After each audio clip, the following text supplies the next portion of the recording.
খুনতে আমি তোর মাথায় দিব, তোর ছেকা দেব। বাবা, তোমাদের গল্প আমরা আরেকদিন শুনবো। হ্যাঁ, আসতেছি। ওয়ালাইকুম আসসালাম। আপনার ব্যবহার কত ভালো, আর আপনার ব্যবহার খুব খারাপ। 12 বছর এই খালা পাগলাগারের মধ্যে বন্দি আছিল। বিয়ে উপলক্ষে 7 দিন আগে তারা ছুটিতে আনছি। আর তোর চা খাওয়াইছে না, কি খাওয়া চাল নাই কেন? জাবেদ ভাই, ছেকা দেওয়া কি হয়ে গেছে? না, কখন দিবা?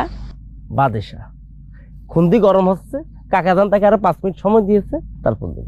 আমার ডাইকো কিন্তু সারাটা জীবন আমি খালি ছেকা খাইয়েই গেলাম, ছেকা দিতে আর দেখলাম না। অনেকদিন আগে ইউটিউবে একটা পুরাতন নাটক দেখছিলাম ছেকা দেওয়ার, সামনাসামনি আর দেখিনি। সামনাসামনি দেখার অনেক শখ। কাঁপতাছি আমি, শীতে কাঁপতাছি, 1 কাপ চা নিয়ে আসেন যা। আর আপনি কেমন মেয়েরে পছন্দ করছেন? আপনার খালা রেখে চলে গেছে। আমি